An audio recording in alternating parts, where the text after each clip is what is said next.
Good morning, afternoon or evening, wherever you are in the world, and welcome to the back row from What I Watched Tonight. My name is Matt Hudson, and this is Retrospectives. It's my show to discuss a favourite movie with someone who just happens to share that same opinion. And joining me in the back row tonight, well, it's one of Australia's finest movie fans, podcasters and commentators.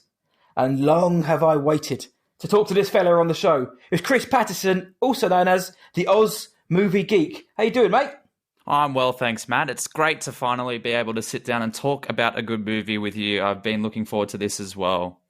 We've discussed this on the old Facebook for a little while now, and it's good to finally get on here. And before we dive into what we're talking about tonight, tell the guys out there about yourself. So I've mentioned Oz Movie Geek.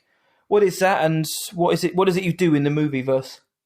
Absolutely. So I guess a couple of years ago, I started on radio. I was doing a bit of a movie show. I was doing movie news reviews and a few little clues as well. But I decided to get into, the review scene a bit. And I wanted to do it on my own, I guess. It was fun doing it through the radio. It was student radio in Armidale as a part of an internship. But I decided to get into it. I created my own Facebook page and it sort of just went from there. I guess the dream was always to have the podcast. And then June last year, I believe I started that. So, no, it's been good. And I enjoy talking about movies. And I guess it's a lot of my friends don't share the same thoughts on movies as I do. So I guess it became my avenue to really discuss what I like about certain films. And yeah, it's just a good avenue for me to just voice my opinion, I guess, for those who want to hear it. So it's been a bit of a fun journey. I've, picked up a few different things along the way. I started doing a few reviews on Sanity, which is one of Australia's largest DVD retailers, DVD Blu-ray retailers. So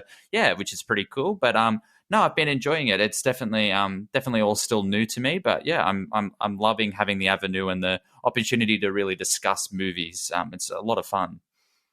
No, it's funny how many people say that as well. I got into this game because my friends or my partner or my parents they don't share the same sensibilities, or frankly they're annoyed at me keep talking about films. It's amazing how many people say that. We'll give out the links to the page and the podcast later on, but I will say if you've got a spare sort of 20 odd minutes, guys, go check out about to call him Chris's podcast. I was listening to a couple over the last week as well. To see things like The Vast of Night, to see if I agreed with Chris on that one. And I think I may have done, which is quite good. But yeah, honestly, we'll give those links out at the end. But do go check it out, because Chris is a very talented writer, if I do say so myself. Well, thank you very much, Matt. No worries whatsoever. I do mean that. So tonight, or this morning, because it's this morning for me, which is unusual, and it's the evening for Chris over there down under, we're going to talk about a film which, well, it plays on my fears an awful lot, because I'm scared stiff of the ocean. We're talking about Jaws from 1975. So before we hear what Chris has to say about it, let's dive into the admin of the film. It's directed by Steven Spielberg, who had previously only directed Duel and the Sugarland Express prior to this, and of course we all know what he went to do afterwards. And it stars Roy Scheider as Martin Brody, Robert Shaw as Quint, Richard Dreyfuss as Matt Hooper, Lorraine Gary as Ellen Brody, and Murray Hamilton as Mayor Larry Vaughan. Released June 20th, 1975. It was made for $9 million, but it's raked in $470.7 million at the worldwide box office. And it was nominated for Best Picture at the Oscars. It lost to One Flew Over the Cuckoo's Nest, which is also another fabulous film. And it went on to win for Best Film Editing, Best Original Dramatic Score for John Williams, and Best Sound. So we're talking about a triple Academy Award winning film. And if you want to know what the film's about again, in case you've forgotten, the popular seaside destination of Amity Island is thrown into chaos when a bloodthirsty great white shark takes residence in its waters, prompting Police Chief Brody, marine biologist Matt Hooper, and professional shark hunter Quint to track it down and end its reign of terror. So, guys, if you haven't seen Jaws, if you haven't seen that film that everyone talks about with that famous music and that big old shark, this is your spoiler warning. Go and watch it now. It's about 2 hours long. Chris and myself are going to be diving into every aspect of the film, including spoilers, the ending, character fates, and everything else. If you haven't seen Jaws, go watch it, then come and listen. So finally, guys, spoilers. Now, that being said, Chris, that's enough talking from me. Why does this film rank so highly for you? What is it about this which puts it in that top tier for you? I think I mean, it's easy to go to its, I guess, its influence on Hollywood in general and what it was able to create post, I guess, what we've known now as the blockbuster. And I guess the film is coined as being the film that actually generated that term and really got it going. But I mean, I feel for me, I resonate so hard with it is just because of the talent that's on display from Spielberg. It's such a I mean, you go back and watch Jewel now, which you mentioned earlier, and I thoroughly enjoy that film and what he was able to do with such a limited budget. But I mean, here he was able to do that with, I guess, the technical problems, which I'm sure we'll get into later on, with getting the shark to actually work and just being able to adapt to the situation and just. I guess the filmmaking as well. I always admired a lot of what he was able to do there with the camera. There's some really great underwater photography in the film as well, which I thoroughly enjoy. I also really liked the way that he was able to put these, at the time, I guess, no-name actors. And I mean, they didn't really go on to do, fantastic things afterwards. But Roy Scheider in this film is just unbelievable. Like, I look at him here and just think, how was he not in more films during that time? Like, he definitely had a presence for sure, but not in that, I guess, in that, he wasn't an A-lister as such, but I really did enjoy, I guess, the way that Spielberg was able to put the film together just with what he had. But then for it to play as well as it does still today is just a testament to how talented he is as a filmmaker, but also, I guess, how the film has been able to remain as relevant as it does today. And we were talking before about, I guess, our love for film and how it's hard to sort of find, that common interest with friends and family occasionally. My partner and I sat down and watched Jaws in preparation for the review the other day, and I recently got the 4K copy and was able to watch it on 4K. And just being able to sit down and watch it with my partner, who's not as big on movies, but it's a film that she loves as well. And I guess that's the beauty of it. It's just able to really draw everyone in and really... I guess connect people in a way. My dad, actually, funny enough, he refuses to watch Jaws for the same reason you mentioned before about being deadly terrified of the ocean. Dad loves the ocean, but he's scared of not loving the ocean, so he doesn't want to watch Jaws because he reckons it'll turn him off from going for a swim. So, but yeah, no, definitely, just such a fantastic film. Just I love it, and even I guess the lesser aspects, which we'll talk into. Film just due to budgetary restraints and actual restraints of the film making process with the sharks functionality as well. But I just love it. I just really love just the way that it has stood the test of time and will continue to stand the test of time as well. So I fully agree. And I watched it last night in preparation, so I could be so literally about 14 hours ago. Not that I haven't seen it many times before, but I agree, and the way it connects people is outrageous. I mean, it's a thriller film, or for want of a better term, it is a horror film. It really is. You replace a shark with Michael Myers on land, and it's pretty much the same thing almost. And I know so many people who maybe don't like or love film as much as yourself and I or others listening, but they really appreciate Jaws, even if it's just the music. It's something that's permeated pop culture. You see the poster without the title, it's Jaws. You see a great white shark on the documentary on television, you think Jaws. You hear the music, that iconic score.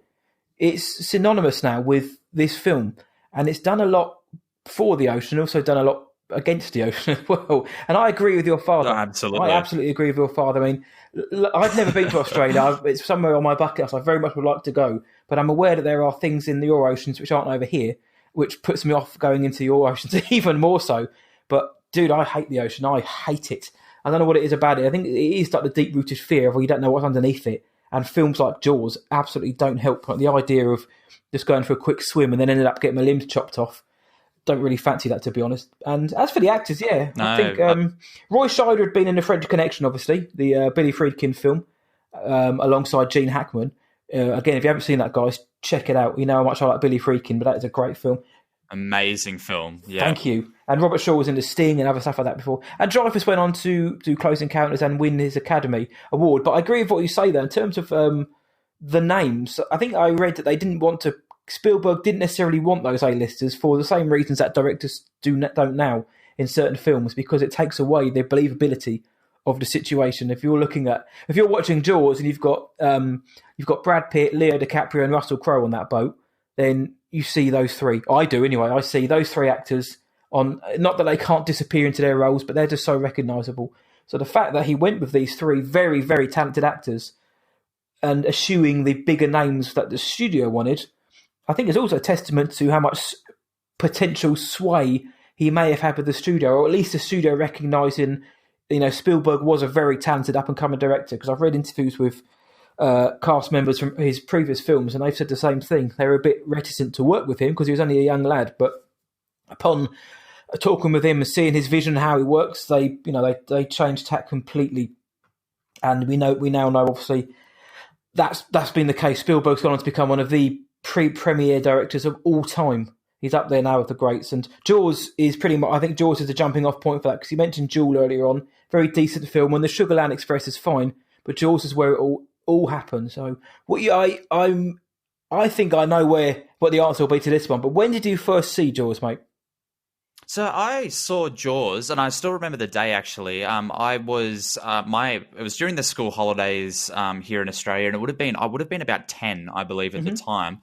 My mum was sick, so she was home, and my grandma had just moved to our town, and she had Ozstar, which, for those who don't know, Ozstar is pretty much it's our cable TV over here in Australia, and we had they had the Ozstar box set up, and we were flicking around movies, and Mum's like, "Have you ever seen Jaws?" And I thought, no, I haven't. And I'd seen the poster because my uncle used to have the poster, so Mum put the film on, and my brother is 3 years younger than me, so he was only 7 at the time, and we put on the film, sat down and watched it, and I was terrified. I was scared. I had a similar reaction, I guess, with most films during the time. I just remember when you put on something that you're unfamiliar with, especially from the 70s and 80s, there was definitely something eerie about it, just because I guess you're used to seeing, the clean, crisp vision of certain films. And back then it was only standard definition. Blu-ray wasn't released yet. So we were watching it on DVD, and the film still looked fantastic, but it definitely wasn't the transfer that I've grown to love at the moment. But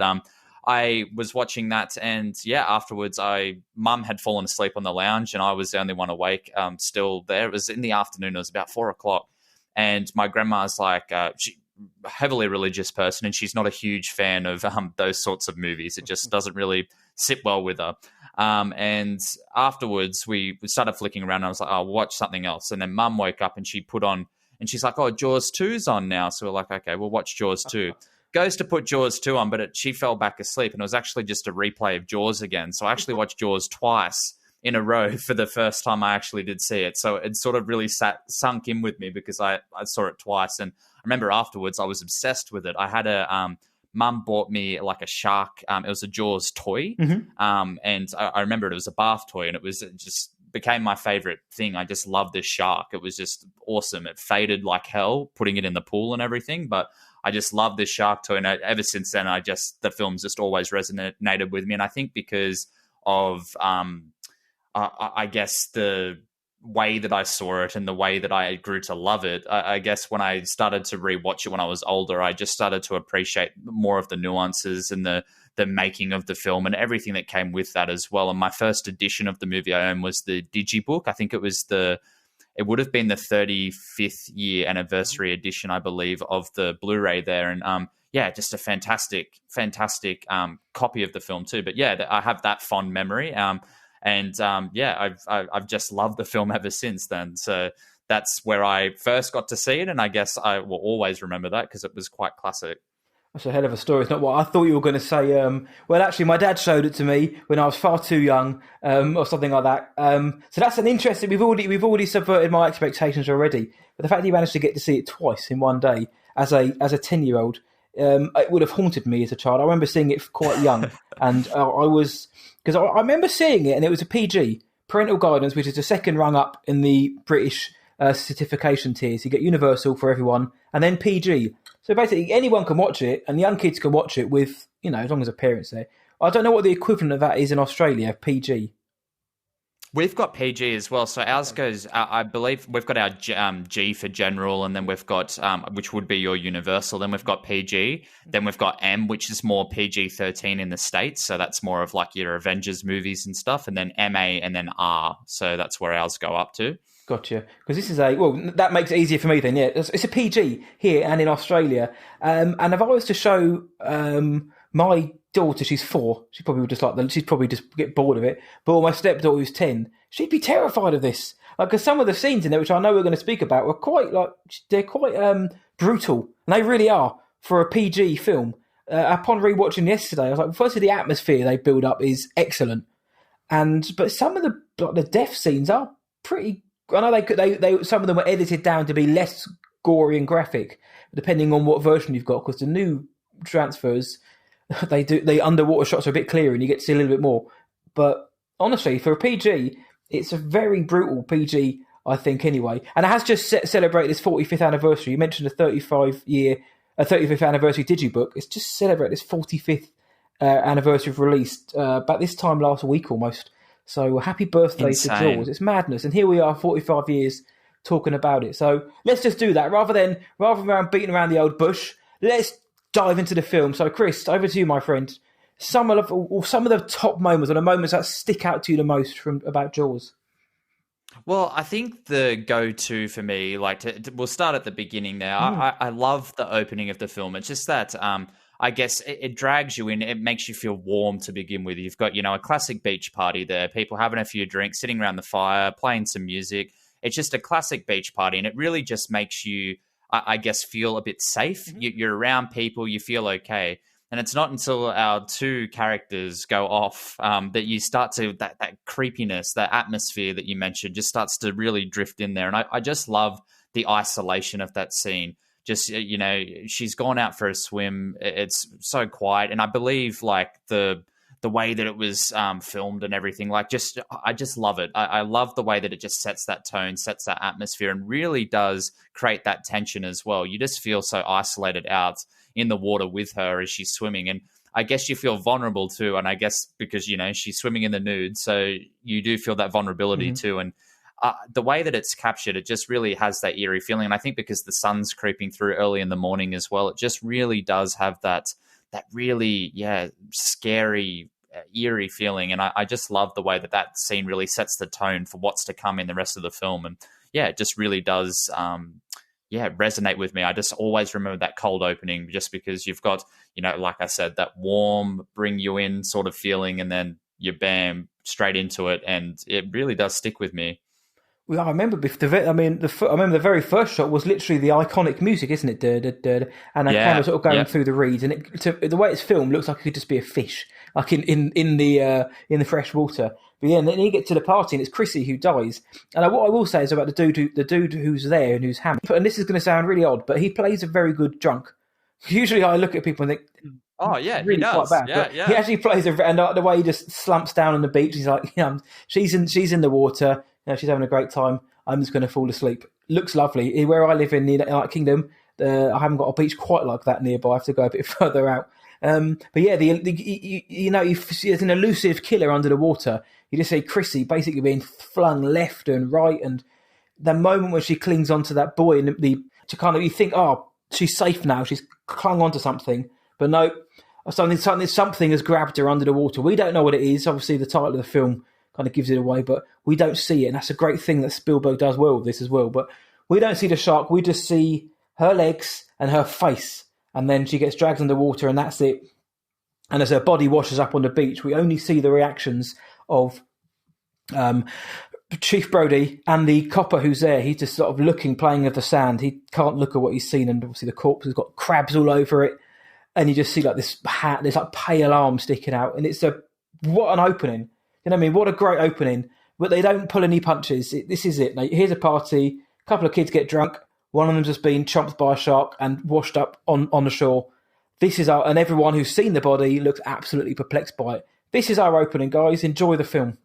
Absolutely. And I feel that the way that it opened too, with that whole sequence, I guess you see in later years, with Ridley Scott in Alien, and the way that he used the alien to really set the tone in his film as well. But you also see, you mentioned before, with a classic slasher film, for instance, the opening really did inspire a lot of those films that came after it. You can just feel it just with the way that they set up their villain in the films and how they set up those openings. And I think that's the influence that Jaws really had, whether it was directly influential or just, I guess because everyone saw it.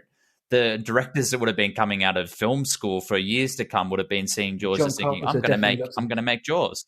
Absolutely, absolutely. And I really love the opening. And like you said there, the copper playing in the sand.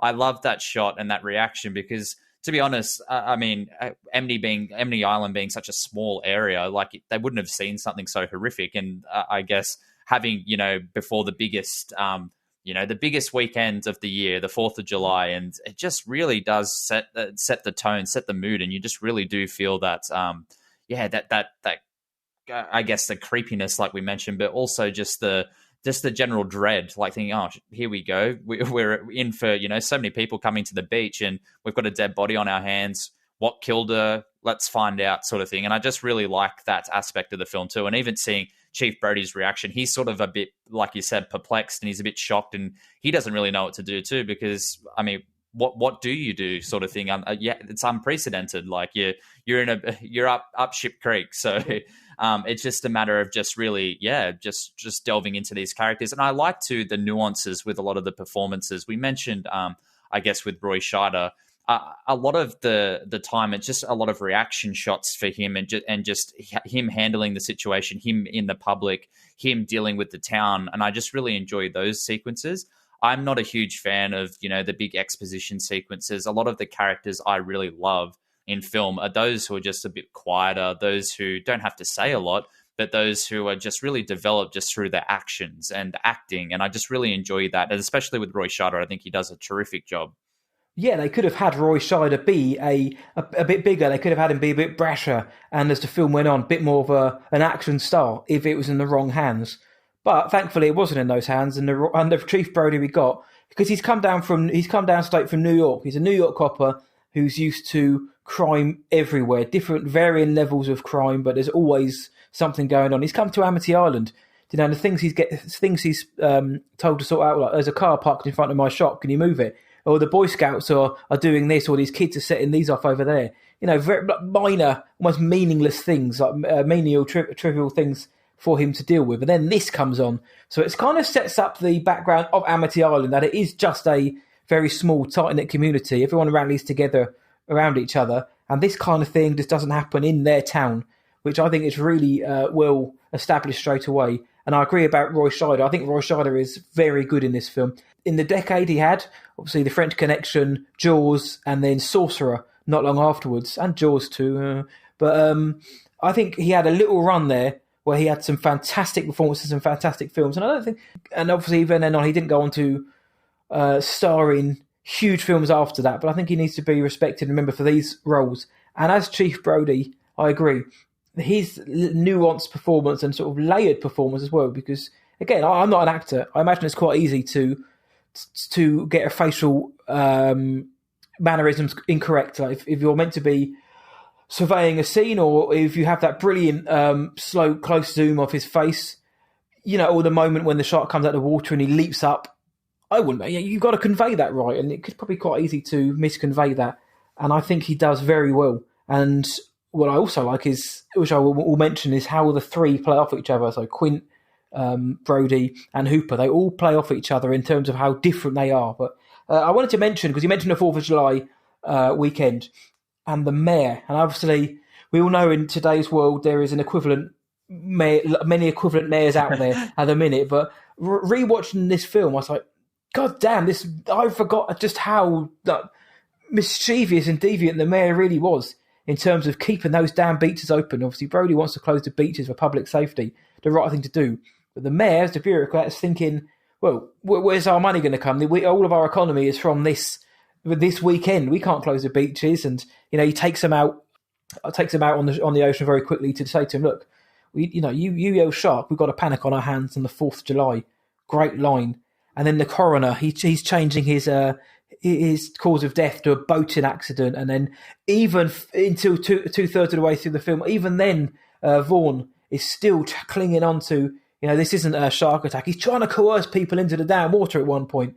Go on, go into the water. No one's going in. Go on.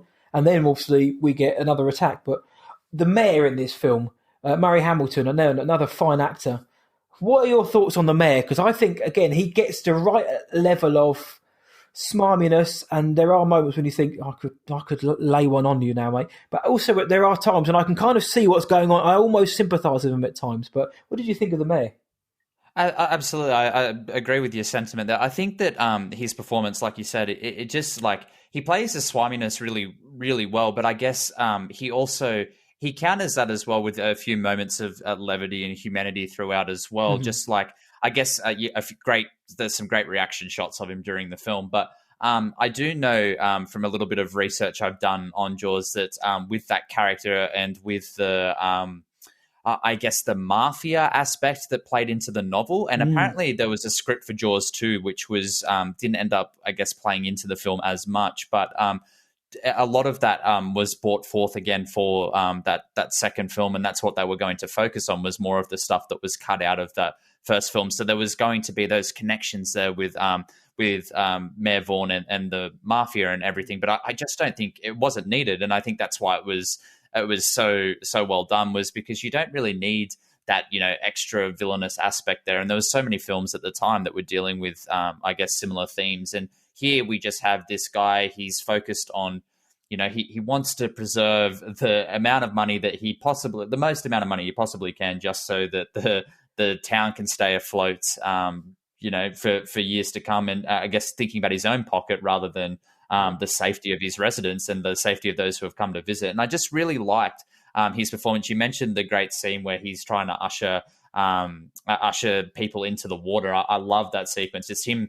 Everyone's, I guess, a great contrast in that sequence is the scene where everyone is, they're all lying on the beach. They're all in their bathing suits, and he's standing there in a full suit get up. And I guess that shows just how out of touch he is with that scenario and that whole thing. He doesn't. Yeah, exactly. And I just really love that. And there's another great sequence with him and Brody going across on the ferry when they're going across the water there. I love the shot because it's all that one take, beautiful shot from Spielberg. But I absolutely love that sequence. But I love the dialogue, and I just love the two, I guess, Brody just wanting, he thinks, we'll shut the beach. It can't be too hard sort of thing, finding out that there's a lot more to it than just closing the beach. And he's got that huge roadblock in the way with Mayor Vaughn. So I really just enjoy his character. I think that he doesn't overdo it to the point where, he comes off as that cartoony villain twirling his mustache. He definitely doesn't feel like that. He feels more of a real person. And like you mentioned, I guess with today's politics, you could really see I guess that type of character really does exist in today's society still. So it's quite funny to see this film, like 45 years old, and yet it is still so relevant because we still know people like that in today's society. So pretty insane to think about that. But I think Murray Hamilton does an absolutely fantastic job as Mayor Vaughn. I think he, at the time, I guess, you have a look at some of the performances in that era, and I just always remember that character. I just think it's a really iconic villainous turn there. Yeah, the thing is about modern politics is I much prefer Larry Vaughan to most of the people in today's society. Because again, like absolutely, you said, I sympathise with him because to the point where I was watching it yesterday, and the way he was so passionate about the 4th of July, I kept saying 4th of July, 4th of July. Also, he wants to line his pockets. He wants to look great for the residents, but he also struck me as the kind of guy who grew up with this tradition. Ever since he was a boy, he would go to the beach and he would swim in the ocean on the 4th of July, and it was this big carnival atmosphere. And part of me also thought that he was just, that's what he knew. He just wanted to uphold the traditions that he knew as a young lad as well. That's kind of how I looked at it, adding my own kind of headcanon there. Because the book, the whole mafia thing, they can keep that. Because I just think, why? Because, like you said, it adds that unnecessary layer of like evil or extra corruption on top of it. Whereas I like the idea that he's just a mayor who's looking after himself. He has his cronies around him. He plays the power game with the coroner and the other members of the public and the press. But I was just also like the idea that he's kind of conflicted about it, but it's a one-man operation almost, rather than, I know he's got, Jimmy from the mafia with a gun to his back. I never have like that aspect of the book, and there's a few aspects of the book which I think blow, and I'm so glad Spielberg kicked them out. What else are we thinking about then in terms of major moments? I guess my My go-to sequences are a lot of the smaller character moments. I absolutely adore the sequence where, Roy Scheider's sitting down there with his son, and they're sitting at the table. It's always a go-to sequence, and he's, touching his face, and his son's mimicking his movements. And I just absolutely adore that scene. It's so beautiful. And just the quote at the end where he says to his son, he just goes, "Give me a kiss." And son says, "Why?" And he just says, "Because I need it." It was just such a real moment. And it's those smaller character moments that I think Spielberg really nailed on the head with this film. They're my favorite sequences in the film. I love the carnage, don't get me wrong. All of that stuff is amazing. But I just really like those smaller moments because it builds character with those small nuances and without being too overbearing and over the top. I love the sequence too on the boat when we have...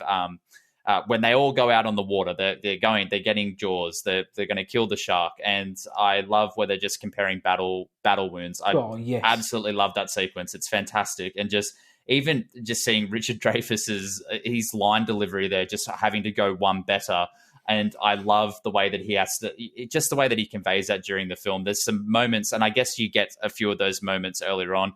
When he comes around for dinner and he's got the wine and he's like, let it breathe, let it breathe. He's more of the, upper class sort of, he's come here. So, yeah, that's exactly right. And you get those moments. And I just really like the way that that's built. And I guess you wouldn't normally put Quint and Hooper together, that you wouldn't put them together. They're not friends. They're naturally just not friends. They're born to hate each other sort of thing. So I just love those moments with those characters because I just feel it just feels genuine. They feel real, and that's why I love them. And like I said, the moments of levity and those moments that really bring the story down to earth and bring these characters down to earth just makes them more relatable, and it just really makes me connect with these characters. When Brody's sitting there with his son, you just feel that connection, and I think that's what I really enjoyed with those smaller moments. But there's definitely, like I said, the carnage that's in there as well. I absolutely love, and I was surprised how amazing it looked on 4K. The sequence when Hooper goes down in the shark cage and seeing the shark attack that cage, it looked fantastic. I was so shocked with how amazing that underwater sequence. It felt like something off Shark Week. Like it was just so real, and the underwater photography is still so impressive. It's better than most movies that come out today. Like I am a fan of shark films. I've always just had this gravitation towards them. I think it's because of my love for Jaws. No matter how bad the shark film is, I'm going to see it. I'm not watching any of those Asylum straight to DVD garbage films, but I went and saw the 47 meters down Uncaged last year, and all the underwater photography is it's trash. It's horrible. And you have a look at Jaws and you just look at the way that film just was able to do that with a limited budget at the time. I mean, $9 million, it's still not a huge budget still at that time. It's decent, but it's not fantastic. And to have those restrictions as well with just the filmmaking in general, just, with the fact the shark wasn't working for 80% of the film's production, and to still have some of those beautiful underwater shots, it's just really impressive. And I guess those sequences really stand out to me as well. I totally agree, especially on the moments of levity, because I love that scene with his son, but there's one before that I also like as well, when Michael's in his boat. It's towards the beginning of the film. Michael's out in his boat on the water, and Brody wants him out. He doesn't want him on the water. And Ellen, she's like, just leave him be. He's in his boat. He's fine. And then she flicks through one of the books that Brody's reading on sharks, and she sees a picture of a shark attacking a boat. And then she just stands up and just shouts, Michael, get out of that boat now, get out of that boat. And Brody's like, what's going on? What's all this about? So I like that bit of levity as well. The humour that they use in this feels organic and natural, and it works. You don't just get gags for the sake of it. And that the Scar story scene when Hooper and Quint and Shaw and Dreyfuss famously didn't get on at all offset as well, which I... reading about, it's a fairly well-known story, but they really did not get on at all offset. So it's funny how their characters are imitated real life in that sense. But yeah, when they're sharing their Scar stories and decide to drink to their legs, I loved it because I forgot how many times they were trying to one up each other. And when Hooper puts his leg up on the table, I was like, well, that must be it now. Like Hooper puts his leg up, and then Hooper says, he had his heart broken, and there's his scar. And then we get that magnificent scene, that incredible monologue from Quint telling the story of USS Indianapolis and the sharks surrounding the maroon men, including his buddy who got bitten in half, and 600 odd men were killed by sharks. That monologue, a couple of minutes, apparently that was all done in one take, because the night before, Robert Shaw was hammered and he couldn't do the line because he had drinking problems. And then they came back and he said, "Look, Steve, let me do it again." And he did that scene in one take, so that, it's all on the mic. And then he starts to sing Spanish Ladies and Hooper's Show Me the Way to Go Home. They all start joining in, and it's a great moment. And it's a kind of like, that's it now.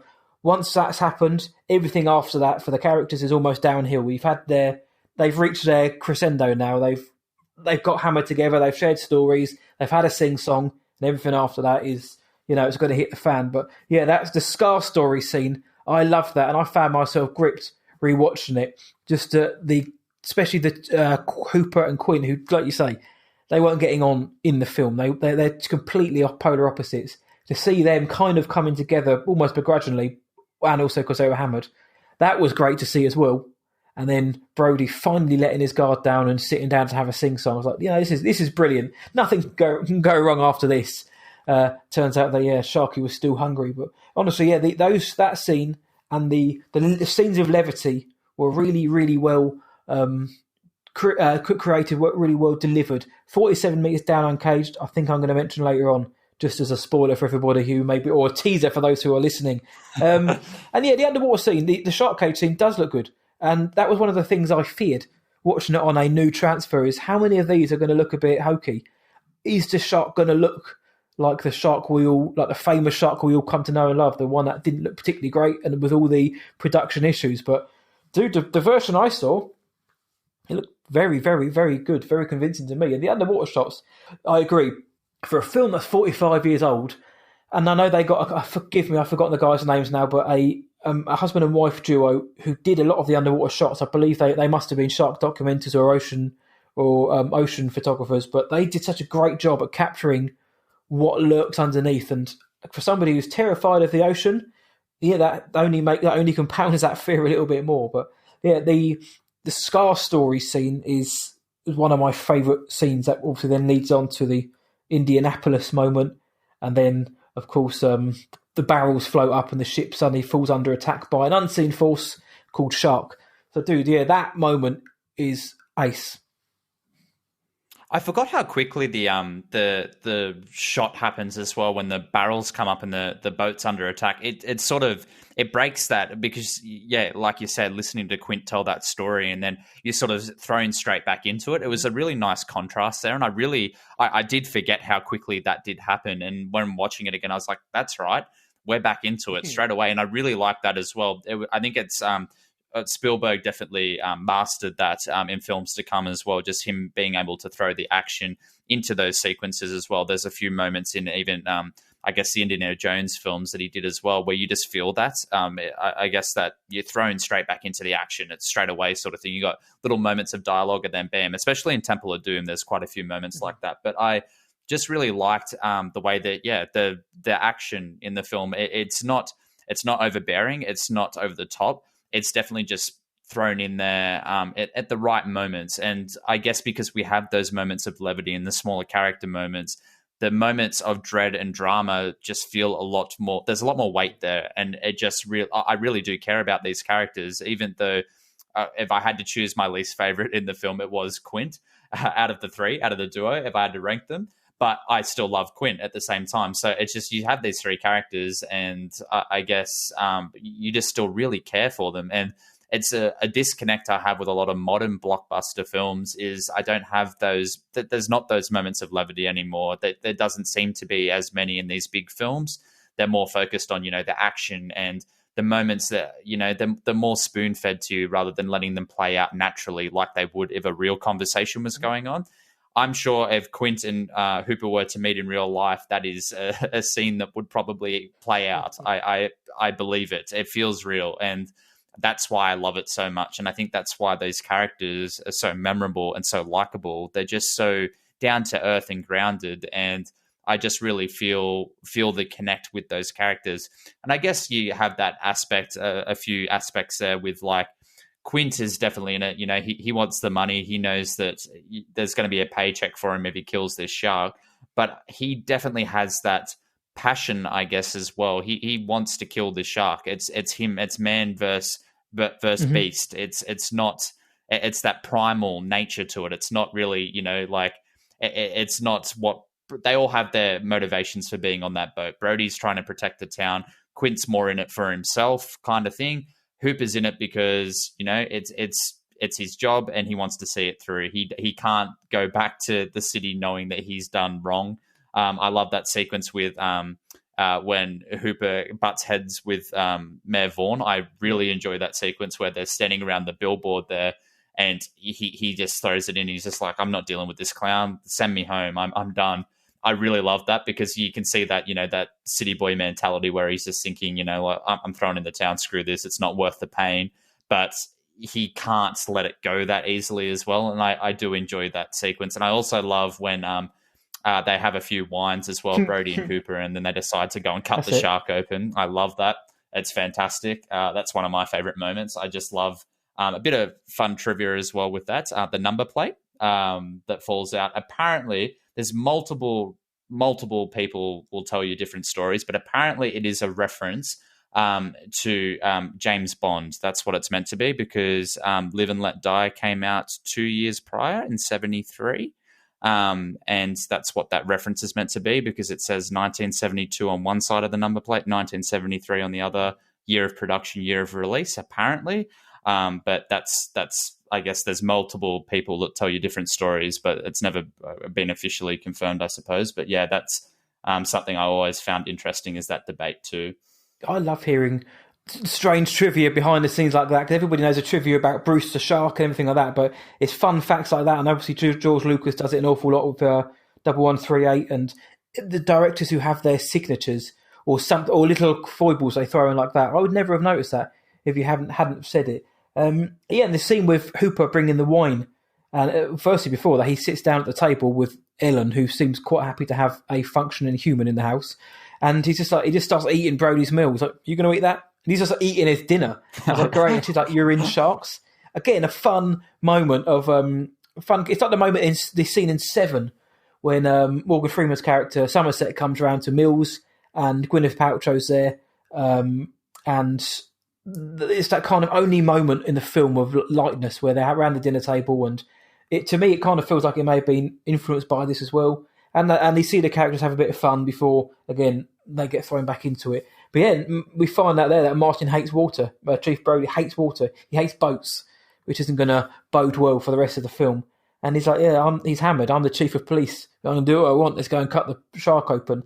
I like that scene. And again, like you said, character moments, character building. So when we do get the moments later on in the film, we have more of a connection with the characters. And you mentioned Hooper, how he wants to go back to the city where he's had enough. There's a great cutting shot of the tourists arriving en masse for the 4th of July weekend. Like the tourists coming in by boat, coming in by car, any way which possible they can do. They're coming to Amity Island.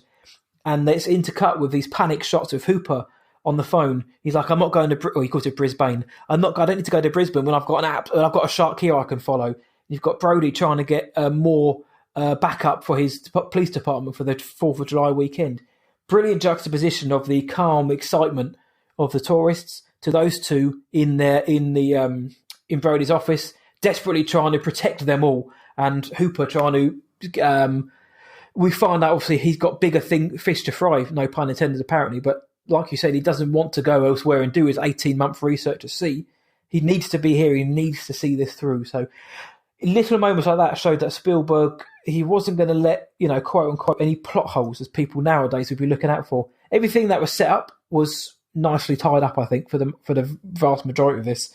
And that's another thing that Spielberg does right. Doesn't usually leave too many. Absolutely, he doesn't leave too many plot holes dangling. And I wanted to mention the classic line in this when we have a kind of fake out. In hindsight, we have a fake out shot earlier, but when Brody goes to chum the water, and obviously the shark appears behind him, and you get that incredible reactionary shot and leap of his when he just stood deathly still, staring at the ocean. He's backing out to Quint, who's inside. He's like, "You're going to need a bigger boat."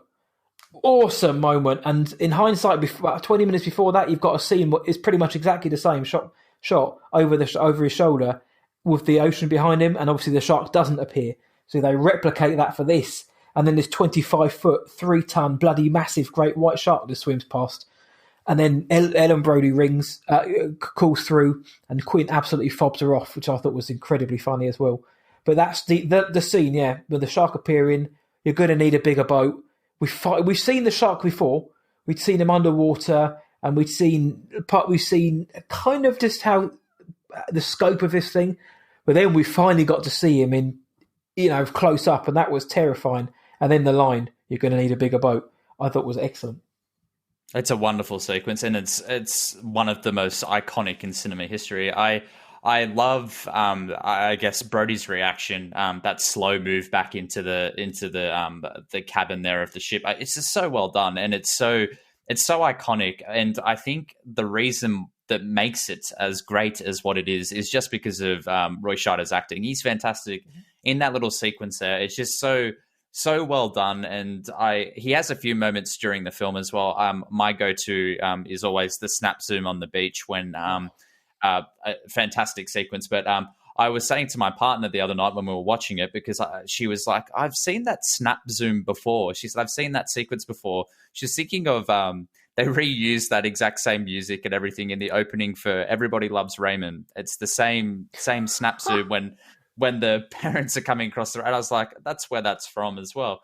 But I guess it just shows the influence as well during the of the film. But I absolutely love that scene, and I think it's funny too because the line is always misquoted. You have people saying, "We're going to need a bigger boat." It's classic misquoting. I love when people misquote it because you can just sit there and smirk and know that they're wrong. But I do find it, yeah, that's exactly right. And I just really, yeah, like you said, it's iconic. It's fantastic. And I do love as well, Quint just fobbing off there, Ellen. I think it's fantastic. It's just so well done. And I guess it fits his character so well too. And it feels so organic, like most of the film does. But I just, the recreation of the shot there to draw the tension, and even just that first look of the shark, it's not a full-bodied shot, and I think Spielberg knew what parts of the shark to show and when to show it, because if you show an effect that doesn't look fantastic, we know from other Jaws sequels, it just doesn't look fantastic. And my go-to is always the shark on its back fin in Jaws the Revenge, I think it is, and it's roaring and carrying on, and you just think, oh, this is not scary, this is hilarious. This is not, it's terrible. And I think that those parts were missed, and I think that goes to that growing Hollywood trend that has grown since these early films like Alien and Jaws. And Terminator, they're such simple premises, that they're so easy and simple. There's a shark in the water, bad shark, let's go and kill it. There's depths and layers to that, but it's the story itself is simple, and then you can build character around that story, where I guess you see it with those Jaws sequels. They're more focused on, the big moments, and I guess showing the shark, showing the gore, showing all of that.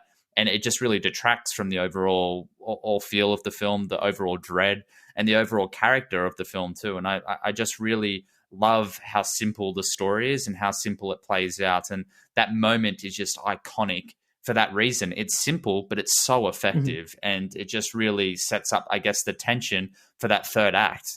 We're getting into the nitty-gritty side of things now, and we've just seen what we're fighting, so let's go and fight it, sort of thing. And I really love that, and I think it sets the fear there.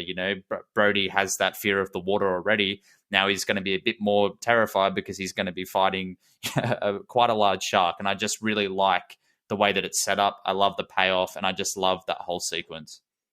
Yeah, simplicity, it works. Just in any art form, I find. Music as well. How many bands or musicians have made a living, and not in a derogatory way, of crafting simple 3-minute pop songs or pop rock songs. It works. The biggest songs of all time all follow a simple formula, but there's a reason why, because it works. Things like, you can throw things like Halloween into that as well. Very simple film. Like just a guy, just a killing machine, attacks people on Halloween. Girl has to get a final girl has to get away. Very simple. But modern day films kind of eschew that for gore or jump scares and whereas keeping it simple, like you mentioned in Jaws and those other films as well, like Terminator and Alien, it worked. There's a reason why these films are iconic and held up, and there's a reason why when you get to the third act, the all of the events just work because of the setup in the first two acts. Even the character introductions. We're introduced to Quint when he's scraping his nails down a whiteboard. That's his intro. He shuts the room up and he's just sitting there by himself in the corner smirking. You can give me $3,000 for the boat. I want $10,000 for the shark. I'm like, well, okay, this guy's in it for the money. And as you say, he sees it like a personal vendetta. That's his ocean. He's the apex predator of the ocean. And if this shark thinks he can take his place, he's got another thing coming. When Matt Hooper arrives, his intro is he's surveying the first victim, and you immediately realise he's throwing out his technical jargon. But he's also solid enough to stand up to Brody and the coral. And he's like, "This is bull. None of this isn't a boating accident. Get your head out of your ass. This isn't what you think it is." So even the way the characters are introduced, you know what they're all about straight away. And then we get before the third act, we get obviously the Alex Kintner death when he's jumped and savaged by the shark, and his mother's calling for him, and of course after that. Where Hooper wants to cut the shark open. They think they found the shark. He's held up on display, and Hooper wants to cut it open. And Mayor Vaughan, again, with the great line, "I'm not going to see that little Kintner boy spit all over the dock." And then Mrs. Kintner, all in black, very slowly, very ethereal, comes up to Brody. She slaps him and blames him for her son's death, as he knew about the previous attack. And we know that he wanted to close the damn beaches, and it was the mayor's damn fault and the bureaucrats and the money men. Brody didn't want any of this. He wanted to do the right thing, and he's being made to be the fall guy. And how they show his emotional and mental state after that as well is excellent. I mean, the way he doesn't just carry on. He's affected by this moment. And the Kintner death, the Chrissy death, obviously later on, the shark is in the shallow, the pond where Michael is. Where he's been told to, and we finally see the shark as he tears that guy on the boat apart. So we know exactly what this killing machine can do.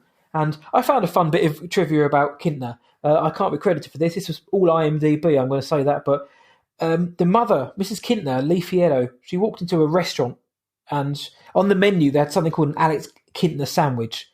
And she was like, "Oh, he played his mother in a film so many years ago." And the owner of the restaurant ran out, and it was Jeffrey Voorhees, the boy Alex Kintner himself. Which is like the weirdest coincidence that Mrs. Kintner walked into a restaurant and Alex Kintner was the owner, and they hadn't seen each other since that shoot. Decades later, in some seafood restaurant, I assume in the States somewhere, they were reunited, and I thought that was a really strange but fun, fateful bit of trivia. But yeah, so before that, the third act, we see what the shark can do. We don't see the shark necessarily, but the one when he's in the shallow, in the pond, we kind of get a very quick glimpse of him flipping out the water.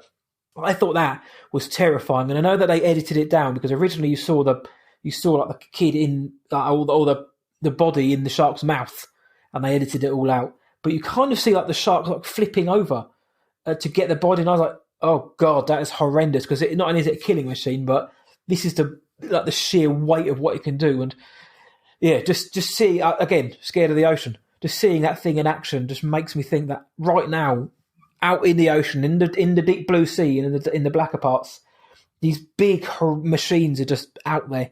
Yeah, it's terrifying. And yeah, like you say, when you get to the third act, all of that build up is what is playing on our minds. And I think Spielberg did a great job of the setup. What some people may say is slow, is boring, is ponderous. I say it's methodical. It's ground laying, and it's character development for the big payoff, because without that you don't get such a good third act. And in terms of the third act, like the entirety, so from pretty much from when they're singing about they're sharing their stories and singing, for a film like this, do you think it got the ending it deserved? I think it did. I do enjoy the ending. There's certain little aspects of the ending that don't hold up for me as well. Particularly just the, I guess the Quint death. It's just the way that it happens, and it's just the way that it's filmed. It does feel awkward, but it feels like potentially just the restrictions for movement on the boat. It just doesn't look like they'd had enough room for the camera to really sit properly. I think the scene looks better if the camera is set back further. And I think that's just, you're on the water. It's very difficult to film. It's definitely nothing I hold against the film at all. But I really do like the ending. I like the way, I guess the last 5 minutes of the film do feel quite quick, but I mean, we've been building towards it, so that's what we want. But I think it's because you grow to love the smaller moments so much that the ending of the film does feel quite quick. But I mean, it is building towards a conclusion. It's still a 2-hour movie, so you're definitely moving towards that. But I do love that sequence. Like I mentioned before, I love the cage sequence, and I love that Hooper knows to hide as well in the water during that sequence. After he's out of the cage and he's out in the open, sort of thing. Mm-hmm. He knows to hide himself because he knows sharks. He knows what he's doing, sort of thing. And I find that quite a great little character moment too. But I really did love, it's the way that Brody embraces the fact that this has to end now, because if it doesn't end, things are going to get so much worse. So I need to do something. Picks up the gun. It's iconic and it's beautiful. And I love the way that the film wraps up. I guess all of the character stories, whilst Quint dies, I think it's the way that Quint would probably want to go out, neck and neck with the Predator.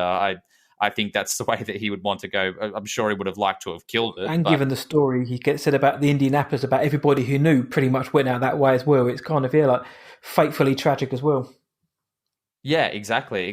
And I think like those characters are built up during the film, and the way that they're built up, I think that it really does... it feels like the natural conclusion to this story. And I don't think it's over the top. I think it's handled quite well. I love when films are able to do those sequences in water well. Mm-hmm. There's so many times you have a look at some films, and I'm going to go back to Jaws: The Revenge because it just does everything wrong.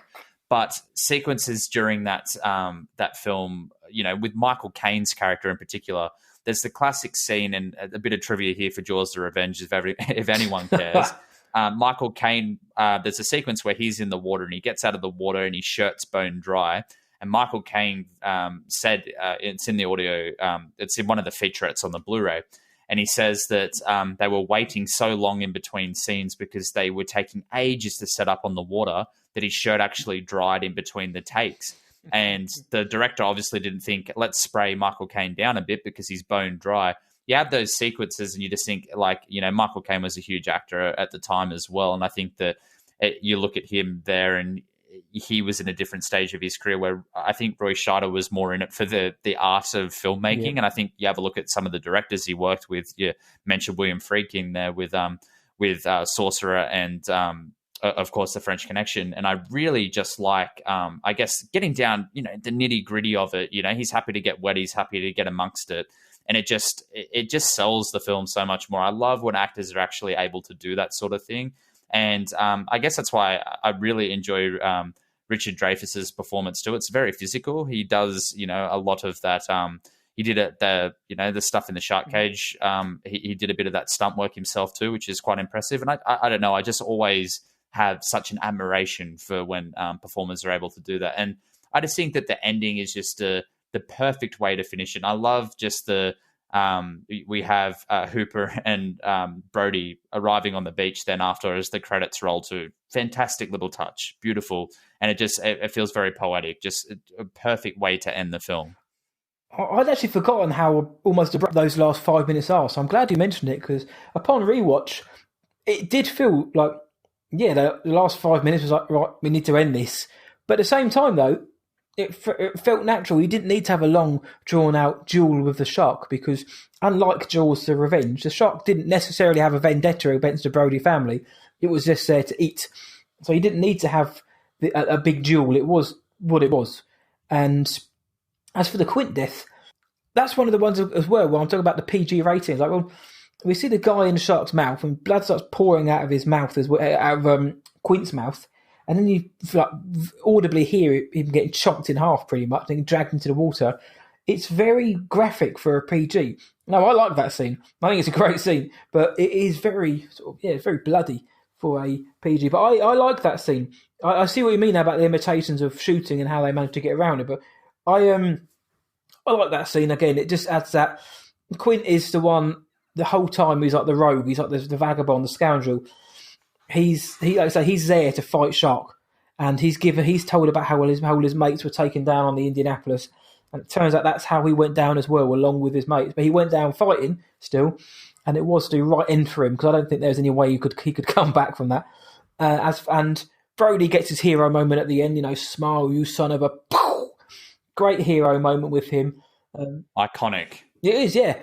And because again, I was watching, I was like, wait, why did you just throw the oxygen tank in his mouth? Then I remembered, oh yeah, because he's going to shoot it. Fine. And obviously then Hooper resurfaces because we see him hide. It's not. I like that Spielberg didn't make that some kind of like, oh yay moment.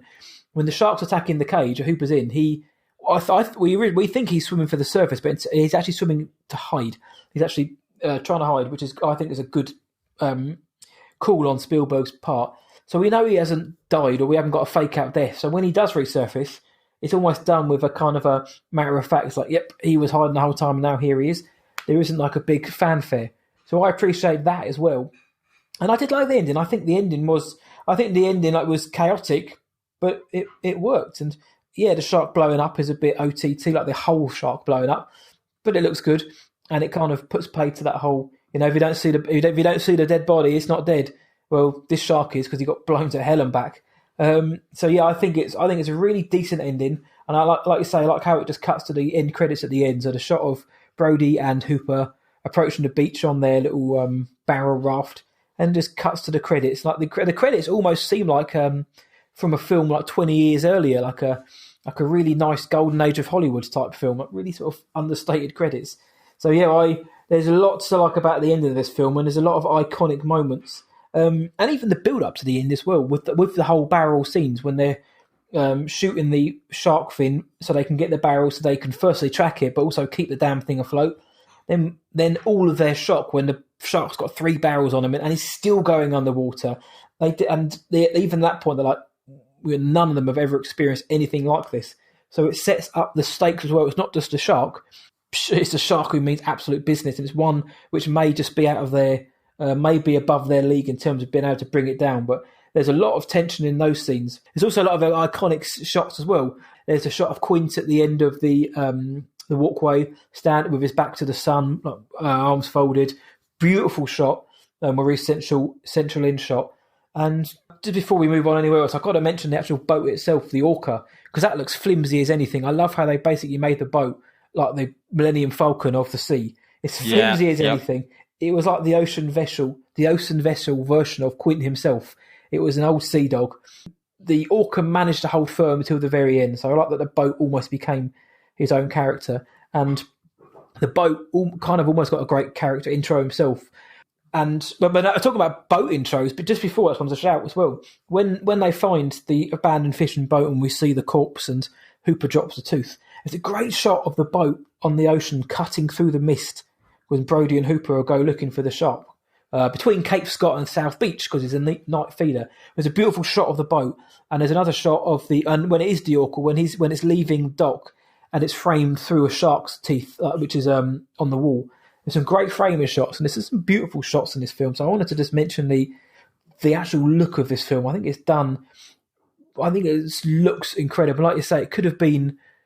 There were limitations which held them back an awful lot, especially because the whole second half of the film is set on the ocean. But honestly, I think Spielberg and his team did a great job of bringing this film to life. And that's as you mentioned, other films have tried, but never really been able to replicate almost like the voyeuristic nature or the genuine nature of this film.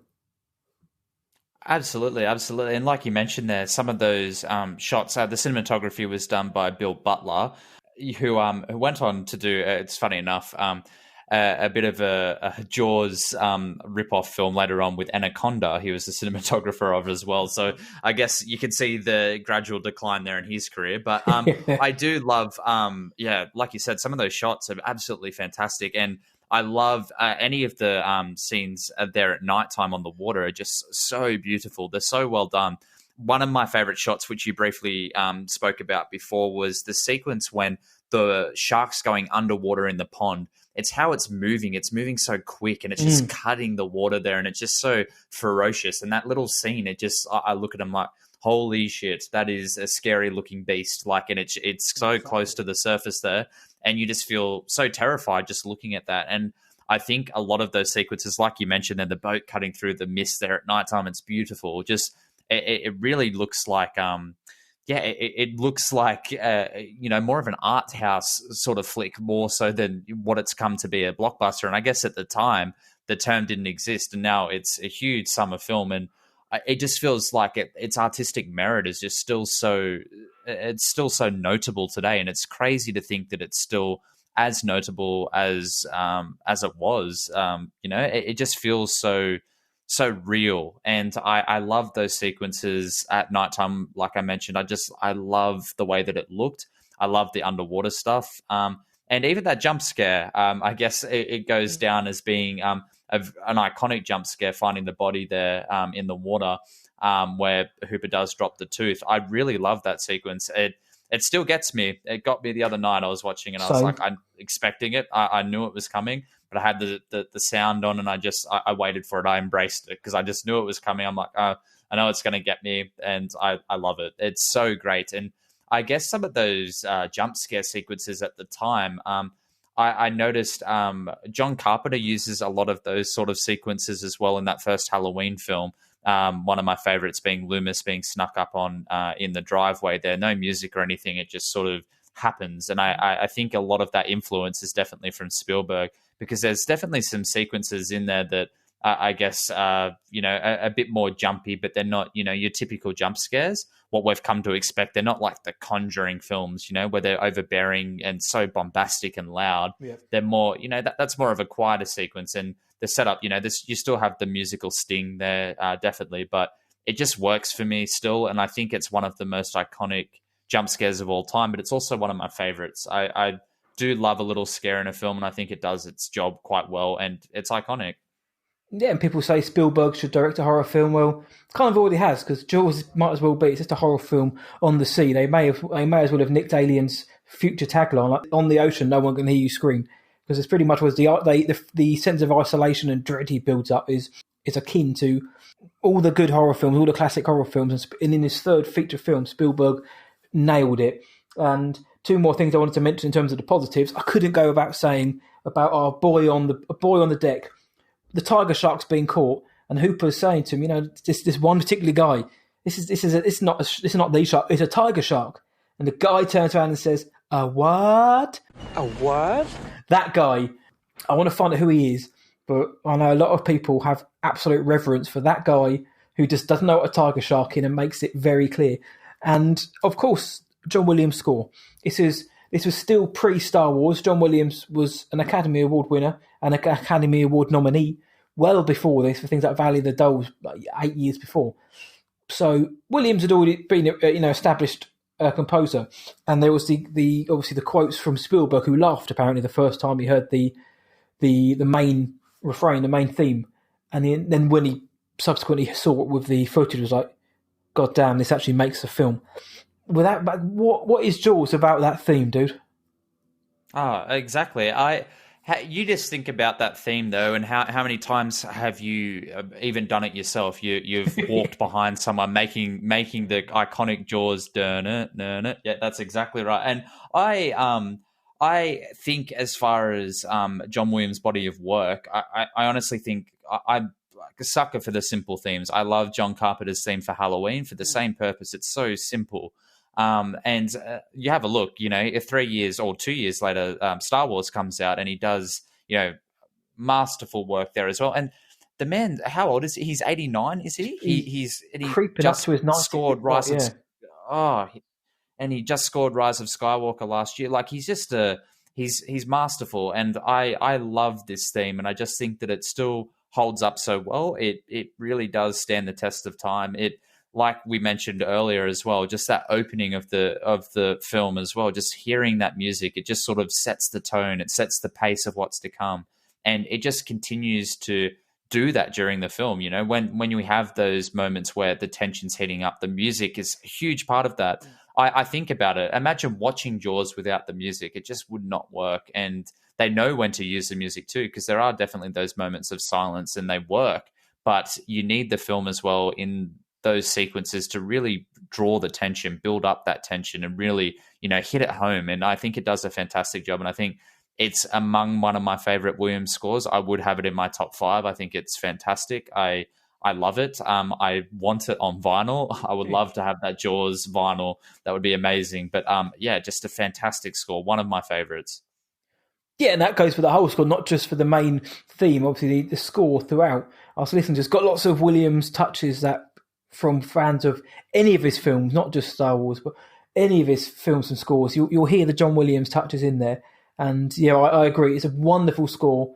A score needs to complement the scenes or elevate them. In complement as a minimum, elevate where possible. And the score does more than that in Jaws. It's same as John Williams has a knack for doing that.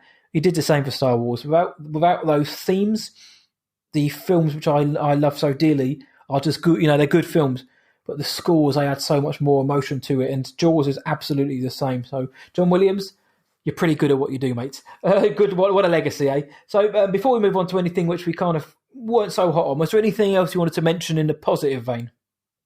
I think we've covered pretty much all the main elements. I love, like we mentioned, the smaller moments. I do love the back and forth there on the dock with one of the fishermen when they all go out. The reward's just being put up for the shark, and they all go out on their boats. I love that sequence. It reminded me a lot of. Do you remember there's a Simpsons episode, and I'm sure I think the Simpsons episode is referencing it. It's a season 4 episode with the cat burglar, and they've been told that there's an amount of money. It always, that scene, it feels like it is drawn directly from Jaws, and I would say it definitely is because it feels like it's from Jaws. They're all going out looking for the money, and I was like, that feels exactly like that sequence from Jaws. And I love that influence there, and I love the moment as well, which I was talking with my girlfriend too. The sequence where they're on the two older gentlemen are on the dock. It's nighttime and they're trying to catch the shark. They think they've got it. After the beach has been closed, yeah. Fantastic sequence. And I always think too, because Roland Emmerich copied that scene verbatim with the Godzilla remake in '97. And I just look at that sequence and how subtle and how quiet and how amazing it is. And then you put it in contrast with what Emmerich did with the Godzilla remake. And you're like, this is the problem. This is the issue with a lot of these bigger films today. But I love that sequence too. I think it's really eerie. And I love the end of it when they're finally back on the dock. He's back up on what's left of the wharf anyway. And he says, "Can we go home now?" Just love it. It's so great because you just put yourself in their shoes and you'd be like, "Yeah, I'll be wanting to walk home right now. A nice warm shower would do me wonders." I think. Yeah, I've had enough of this ocean shit for one day. Let's get out of here. No, again, if that was me and I was in the ocean, I think I'd just curl up and let the shark eat me. So I'm having. I don't have the strength to swim to shore. No, yeah, I'll accept my fate. I've done well in my 30 odd years of life. So yeah, it's a good scene. It shows again the tension building because obviously they get away, but it shows that at any time there is the shark or something at least is out there, and like I say, it's dark, so we can't see under the water, pitch black. But there's something out there. Is it the shark or is it something else? Whatever it was, they did a great job of building the atmosphere and the tension. So there's a good shout for that one, everybody. Was there anything else in? Because you mentioned a few times there's a few things which kind of stood out which you weren't quite so hot on. I reluctant to say didn't like or thought was a bit rubbish, but things which weren't so hot on. So what are a couple of things which you kind of look at and think, ah. I guess if we go back to that. The end sequence there with Quint. I think the full-bodied shot of the shark, that's the one that doesn't hold up for me as well. I guess when it's on the boat and it's thrashing around, it does look dated. That's one of the effects I look at it. I just think, okay, that one there doesn't hold up as well. Mm-hmm. And it's only, I guess, it's because we see so much of the shark during that sequence. We haven't seen a lot of it up until this point. And now it's flopping around on the deck and it's eating Quint. So it's just sort of, it's there. It's quite dated. But at the same time, you look at it as a product of its time. And for me, it doesn't detract from the film for me. It's just something I notice, I think more so now that I'm older as well and revisiting the film. And I think with any film that came out in that era in the 60s and 70s, you do have a lot of those where it's like, that sequence does feel a little dated here, but at the same time, I appreciate the effort and the amazing filmmaking on display during those sequences. But at the same time, I just can appreciate that they have dated a little. And like I said, I feel that some of the restrictions there as far as the movement of the camera, and again, I feel like you have a look at what they were working with, and it really doesn't matter a great deal, but it's just definitely something I pick up on. Also, the sequence with the tiger shark, when they've caught it on the boat there, my partner pointed out to me the other day, it's the eyes of the tiger shark. It looks like they're Painted I on? don't know. They look like they're painted on. Yeah, Yes. they do look painted on. She pointed it out first, and I was looking at it and I was like, oh, no, I think it's and I was trying to defend it, and I was like, no, they're painted on. But Yeah. again, I think it goes into, you have a look at what they were doing at the time, and it's still groundbreaking, but it's just those little things that you notice, more of the technical issues there that you can sort of pick up on now in hindsight. But again, it doesn't really detract from the overall picture for me. It's just things that I notice. I'm glad your partner picked up on that, because I saw that yesterday and I was like, well, the shark itself looks fairly real, because I think it was a real shark for them, a dead shark. They didn't kill it, but they found it dead, and apparently its insides had all got caught up in its throat and it stank to high heaven apparently. But yeah, that I was like, is that real eye? Is that painting? So I'm glad somebody else picked up on that. As soon as you said it, I was like, painting. I knew what you were going to say. On that, I thought the idea of a shark leaping on the boat. Okay, there is the quote jumping the shark. I mean, the shark was jumping at that point. The fact he literally leapt onto the boat. I was like, no, it did look like he had a vendetta against Quint. But that's how the scene played out. There's nothing in this film which did, like I say, completely distract, which made me think, you know what, this could have been perfect if it wasn't for that. There was some of the acting from the secondary or tertiary characters a bit iffy, but that again is more a product of the time. Any film set around created in these times always generally has some acting which is goes a bit awry sometimes, or could be a bit hammy. Apart from The Exorcist, masterpiece. Masterpiece. Thank you. Beautiful film. The corpses I thought looked a bit rubbish at times, especially the first one which is covered in crabs. You can literally see where it's a dummy, because where the finger's been severed at the knuckle, there's nothing there apart from just a solid white plastic mannequin hand. And the one under the water, it looked okay. I like the jump scare, so I'll forgive it. And the only other thing, which is more my OCD, I was like, ugh, was when Hooper goes into the water, into the cage, Brody takes his glasses and then puts the arm of them in his mouth. I was like, ugh, they've been hooked around his greasy ear. Like, that's disgusting, mate. He's out on the water on the 4th of July. He'd be covered in salt and sweat. I noticed that as well. I thought that is disgusting. Ear grease and stuff like that. It's like, whereas as a kid, never noticed that. It's just like, oh, what a nice guy taking his friend's glasses. Now I'm thinking, you bloody idiot, take them out of your mouth. You don't know what you could get from that. To be honest, though, buddy, that was really about it. I mean, there's anything else. It would just be like ultimate nitpicking. So there was absolutely nothing else that I didn't like about this film. So in terms of what you guys out there thought, you listeners, we put out a poll on the socials. 97% of you like this film, and 3% of you were wrong. Basically, but very much everybody who was polled liked this film. A couple of quotes. Ant Goodman, good lad, said, "It packs as big a bite in 2020 as the day it was made. A masterclass direction and score. Still can't go near anything smaller than a paddling pool without humming the Jaws theme," as Chris said. "Showed it to my kids recently, they love it, and it still finds fans 45 years later." Nick Hendrickson said it might be my favourite movie of all time. Luke Summerfield, the King of Wales, said, "A masterpiece, and I still can't believe it's only a PG. Thank God the shark mechanics didn't work properly, because we could have had a totally different movie." Matthew Bell said, "Such a classic. Permeated pop culture in a way that few things have. Da-da, da-da. It's not too graphic either, although modern prints have made some of the underwater scenes a bit clearer and a bit more gory." Good shout. The shark is used sparingly. Wonderful cinematography and acting, and just about everything else. Alex Jessup said, "One of my favourite films. Such a great story and cast. And I really like it that you don't get a proper look at the shark until at least halfway through the film. And the what guy makes it." A what? And my dad, Dave, said, "It's decent." So thanks for chipping in there with that insight there, Dad. And also, Morgan Louise McGregor, What I Watched Tonight legend, and she appeared last week on the Ex Machina episode. She said, "Great film. I do need to rewatch it. It is a bit dated and did a lot of damage to shark protection efforts, but yeah, it's still a classic." So, guys, thank you so much for that. And for those who haven't mentioned, do keep sending in your comments, please, guys. But yeah, 97% of people liked it, 3% didn't. I can live with that, mate. I'm guessing you're going to agree with those figures. Oh, absolutely, absolutely. If I had to list, I guess, the most influential films for me of all time, Jaws is definitely in my top 10. I just think of the impact it had on me and my love for cinema.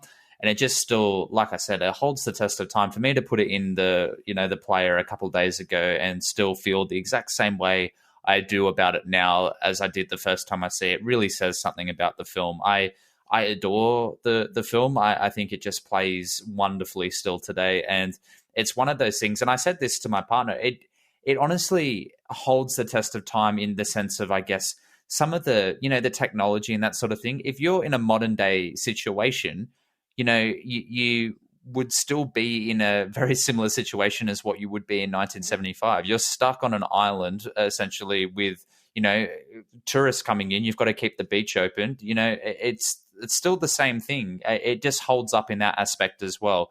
No amount of computers are going to help you with stopping this killing machine in the water. Like it just holds up so well in that aspect as well. And I just really do appreciate, I guess, how well it holds up. I just feel that, on its 45th anniversary, to think that it's still having the impact on people today as it did when it first was released is really a testament to Spielberg, his team, and just, the film's influence. It's amazing. Yeah, nostalgia is a powerful thing. It's a powerful tool. However, a great film is a great film, regardless of that. And the nostalgia is just a bonus in this sense. Because, I remember watching it as a kid as well. Most people of our ages and older will remember seeing it as a kid. However, that isn't the reason, I don't think, why people love this film. The fact that it's a bloody good film. It's a simple film that's executed brilliantly through direction, performances. Technically, they managed to overcome a lot of crap behind the scenes and pull off what is still regarded as one of the great films of all time.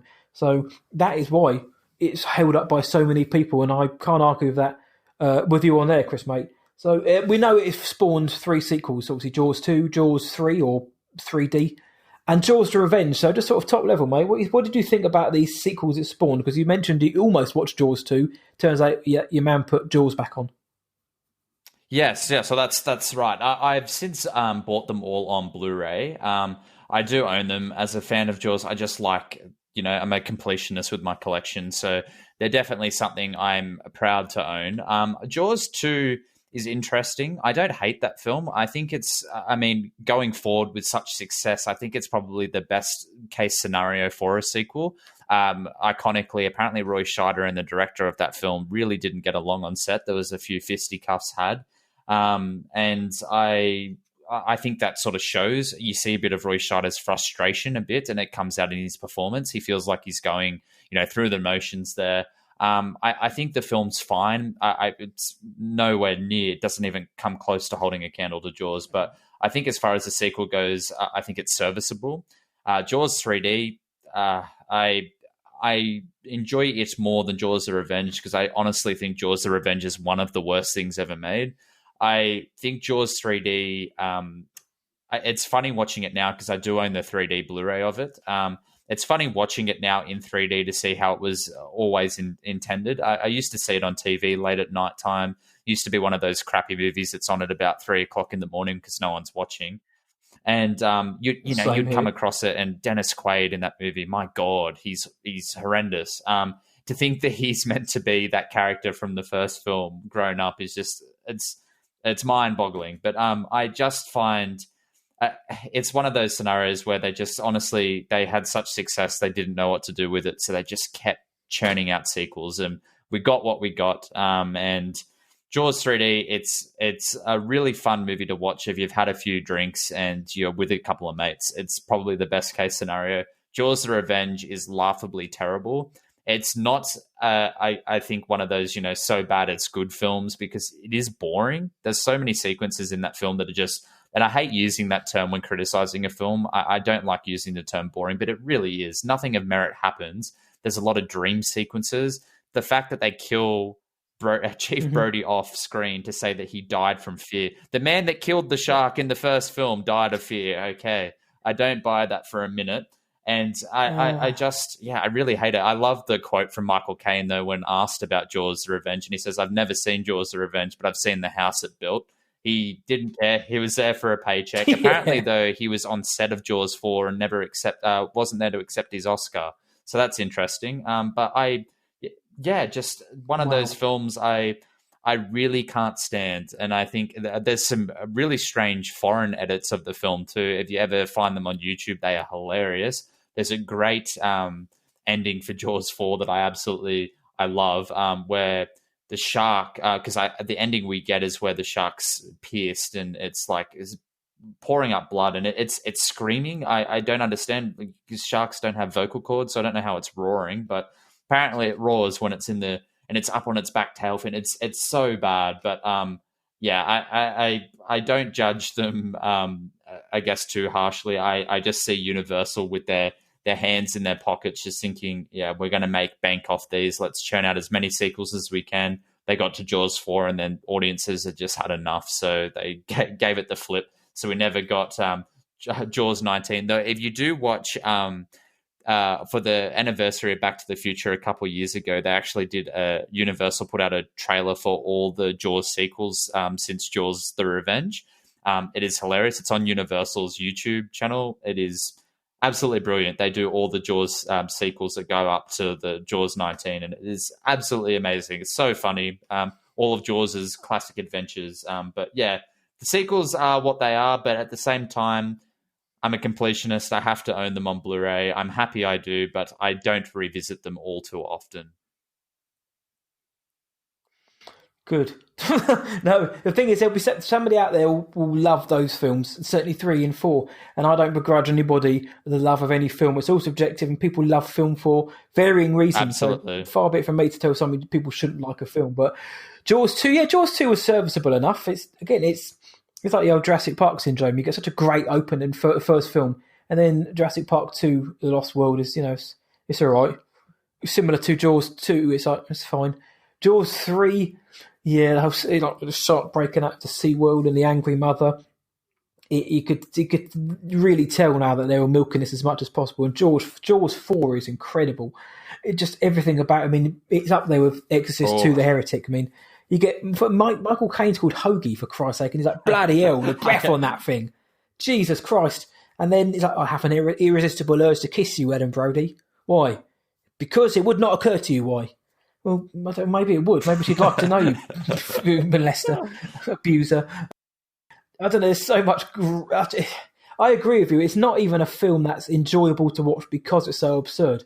Certain films like The Heretic, I can watch it and have a damn good time whilst appreciating the fact that this is bonkers. But Jaws: The Revenge just isn't. It's just not a good film in any way, shape, or form. And the fact that Michael Caine is just like, built a great house.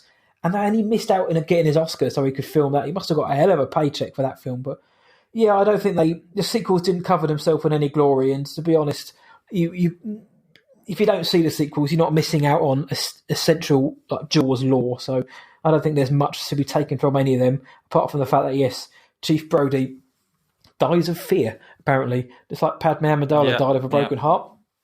Chief Brody's thought, you know what, that ocean's looking at me a bit funny. I've had enough. So, that's what I take out of it. But I know you wanted to talk about some of the best and worst Jaws rip-offs or Jaws influence films. So, okay, so what have you got, I big think man? With a few of the you've got your classic shark movies that have come out since, and I'm not going to include any of the Asylum films that have been released. I've honorable mention to Sharknado because I think out of all of them, it is a lot of fun. But I just feel that during the time since, and it's similar to Alien, I suppose. When Alien was released, we had all these imitation films that came out, similar premises in the sense that they just, isolation, and there's a creature on foot. One of my favorite Alien ones is Deep Rising. Always loved that film. It's so enjoyably weird.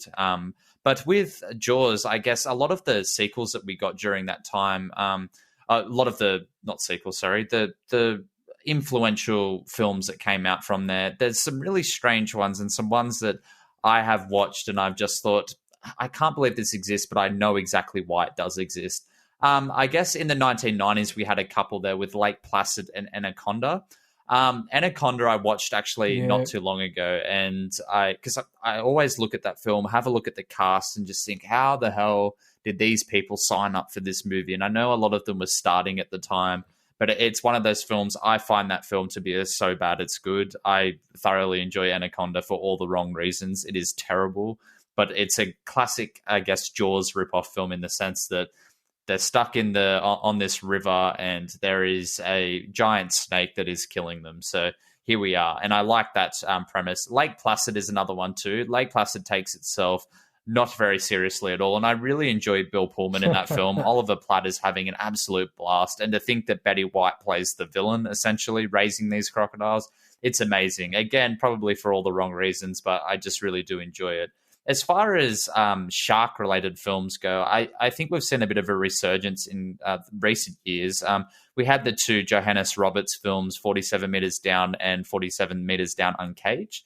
Both of them are serviceable. I've saw both of them in the cinemas. I think Uncaged borders on that hilarity in many sequences, but it does have some interesting things going on. 47 Meters Down was fine. It was a repurposed straight-to-DVD film that got a cinematic release. It was meant to go straight to DVD, and then a company called Entertainment Studios picked it up and said, we can make a quick buck off this, and they did. So it's interesting. There's The Shallows as well, which I find to be quite enjoyable. It's quite dull in certain scenes, though, and I think it just doesn't have the character there to really hold the film together. Blake Lively's quite wooden in the film too. But yeah, there's so many out there. I'm interested to see what your favorites are in regards to shark films and Jaws imitations. In terms of shark films, I did like the first 47 Meters Down. I thought that was pretty effective, and I thought Mandy Moore was excellent in that, to be fair, honest. And as a film I had no expectations for. I thought it was going to be really schlocky and a bit shit, to be honest, but turns out 47 Meters Down, the first one, was pretty good. And then he had 47 Meters Down Uncaged, which I thought was an absolute dog pile. And some of it was filmed about 15 minutes from where I live. We've got a studio which has got a massive underwater facility, which a lot of the big movies are filmed there when it comes to underwater shots. If I'd known, I would have gone and put a stop to filming, but didn't know anything about it at the time. But so yeah, first 47 Meters Down I enjoyed. The second one, not so much at all. I like a film. There's a film called Blackwater, which I believe it's actually an Australian film. It's certainly filmed set over there, and it's about it's basically about a couple who are stranded, and it's not sharks that are after them, but it's massive crocodiles, huge hungry crocodiles. And Blackwater I thought was really effective. It gets you straight away, and then the whole film has just got this like cloud of dread hanging over it, and it's really, really effective. So Blackwater was one, and also recently Crawl. I really liked Crawl. I like Crawl too. Crawl was excellent. Again, a film I had no preconceptions about. I hadn't even known it was coming out until my buddy Elizabeth Bloggy sort of turned me on to the idea of it. I was like, okay, I'll give it a watch. This is bloody awesome. This is brilliant. So Crawl, if you haven't seen it, again, it's another alligator film. Was it Crocodile? Now I get the two mixed up. It's I can't remember the girl's name now from, I think, Maze Runner. Kaya Scodelario against Barry Pepper against a massive alligator and a family of them in a thunderstruck Florida. So 47 Meters Down, I like Blackwater, Crawl, and there are some films which kind of like teeter on the edge, like The Meg, not a great film. I enjoyed it. I also enjoyed Jason Statham trying to hold an accent, but couldn't decide which one to stick with. And stuff like the ones you mentioned, like Anaconda and Lake Placid, they're almost like classic in their own right now because they are that like quintessential 90s creature feature. So there's some of the ones I did enjoy. In terms of the ones I didn't, a film called Orca, about a killer whale. I know a lot of people kind of like it for an entertainment. I thought it was just arse. Deep Blue Sea, this might be controversial, but Deep Blue Sea is only good for that one moment, the one shock moment when Sam Jackson gets chomped by the shark. Other than that, I'm not really bothered by that film at all. And I mentioned 47 Meters Down Uncaged. I thought that was... I didn't like that particularly either, but I'm also glad you mentioned Deep Rising because I think that's a good film.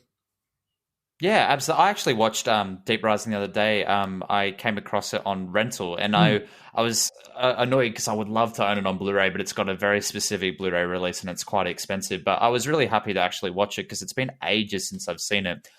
When you mentioned Blackwater there, it's funny enough, a trailer came out for a Blackwater reboot today, and I came across it No way. called Blackwater Abyss. Yeah, it got a trailer this morning, and I actually came across it on because I have never seen Blackwater. I have heard of it, but it just has escaped me. So it's on my watch list, and it will definitely be binge sometime this weekend. But Blackwater Abyss, the upcoming crocodile film. But yeah, Crawl was one I had to work myself up to actually see in the cinema because I was going to do a review of it because I did a poll on my Facebook page and people said, I want to hear what Crawl's like. And I thought, oh, here we go. I'm going to have to go and see this film. And it was directed by Alexander Aja, who directed the Piranha 3D 2010 reboot. And that film's gleefully self-aware, and I have it as a guilty pleasure. I do enjoy certain aspects of that film. But I was psyching myself up to go see Crawl, and I ended up walking out of it just being so surprised. I was like, this was so effective, so well made. There's some great underwater sequences there. I loved some of the practical effects with the crocodiles as well, watching some of those behind the scenes shots. And it was made for 13 million, which is insane to think that a film, big studio film made by Paramount Pictures was released, made for that little amount of money, I guess in the grand scheme of things. But it's so effective, and I think the performances are really good. I've never really liked Barry Pepper, but he was fine in that film. I thought he did a really good job. There's another Australian film called Rogue, which I would highly recommend. Early Sam Worthington performance. 2007, I think it was released. And it's quite effective as well. There's a couple of really bad ones. A Dark Tide with Halle Berry. It's awful. I remember watching that. That was one of the rare ones that actually held a 0% on Rotten Tomatoes for a while there. So I think that says quite a bit about it. But Deep Blue Sea's one as well. I agree with you. I bought it on Blu-ray not too long ago because there was Deep Blue Sea 1 and 2 for like $5 over here, and quite cheap. And I thought, I'll check it out because I haven't watched it in years, and it just doesn't hold up. The CGI effects are terrible. I love Thomas Jane. I think he's a great leading man, but he's so underutilized in that film. Just don't like it. And the sequel's just terrible. And there's a Deep Blue Sea 3 coming out in September. So look forward to that. Mark your calendars. I'm so excited. Thank you for that. Well, you mentioned Blackwater Abyss. I'm quite excited for that. Jessica McNamee's in it, who was in the Meg. She's also in The Loved Ones. Again, Aussie horror. Fucking love that film. And I've just reviewed Baby Teeth. Again, another Aussie film. And I opened up my review by saying, the Aussies, they're all right, that lot. They might like that egg ball chucking sport, rugby and all that. They might get New Year a bit, before us, and they may also house a lot of spiders. But they do get films right, not just horror films. Australian films, and this isn't the review I'm just about to put out today, but Australian films have a humanity, whether it's for the better side or the worse side, that just feels raw and visceral and well done. And especially in horror, recently obviously Wolf Creek, but The Loved Ones, The Killing Ground. There's one which I'm absolutely blanking on, which I watched last year, The Hounds of Love, which I thought was excellent. And with Baby Teeth this year, it's that incredible cinema coming out of Australia. Some great actors and actresses as well, which are now starting to permeate Hollywood culture. And that's good to see as well. And I'm looking forward to seeing what else the island of Australia can give, because I've been extremely impressed by the output of films over there. And hopefully Blackwater Abyss can be as decent as the first. I'm looking forward to hearing what you say about the first one. So if you do check it out, do let me know what you think about it. So absolutely. Well, guys, I think that wraps up our Jaws episode of Retrospectives. And my God, what a swim it was in the ocean. Christopher, mate, thank you so much for coming on. It's great to finally speak to you and giving your time. Yeah, thank you for having me, Matt. Yeah, it was great. I'd love to do a couple of collaborations in the future. There's definitely some classics we can definitely tackle, I'm sure. Film is infinite, so I'm pretty sure we could find at least a few things to talk about, my man. We mentioned obviously the Oz Movie Geek and all the work you're doing there. For people listening, where can they go to find that and read it or hear it? Absolutely. So I have my Oz Movie Geek podcast, which can be found on Apple, Spotify, all things podcasting. You can also check me out on Facebook at Oz Movie Geek and on Instagram at Oz Movie Geek as well. So yeah, definitely check me out on the social media if you get the chance. That would be fantastic. Yep, do so. And as you've just heard from the last hour and 40 minutes or so of chat, Chris knows his film. And from what I understand, he's more than happy to talk film with anyone who's happy to talk film with him. So do go check out and support the work Chris does, and listen to the podcast, and see if Chris's well-rounded opinion matches your own. And if you want to hear from me, it's whatIwatched.co.uk. As I've just mentioned, for the first time in about 4 months, I'm finally putting a review out because of the pandemic slump. As I've mentioned, I've been going back to watch old films more than new films, but I've just checked out Baby Teeth, so that review's going out by the time you hear this. What I Watched Tonight, Twitter, Instagram, Facebook, you'll find me on there as well. If you like what you hear, please do let your buddies know that there's a film podcast out there about somebody who just wants to conversationally talk film with a couple of legends, and especially if you know that they like Jaws as well. And if you do have 30 seconds spare, please do consider leaving a good review on your podcast provider of choice. Once again, Chris, thanks for coming on. Listeners, thank you so much for having ears and listening to this. And from me, thank you again, and see you.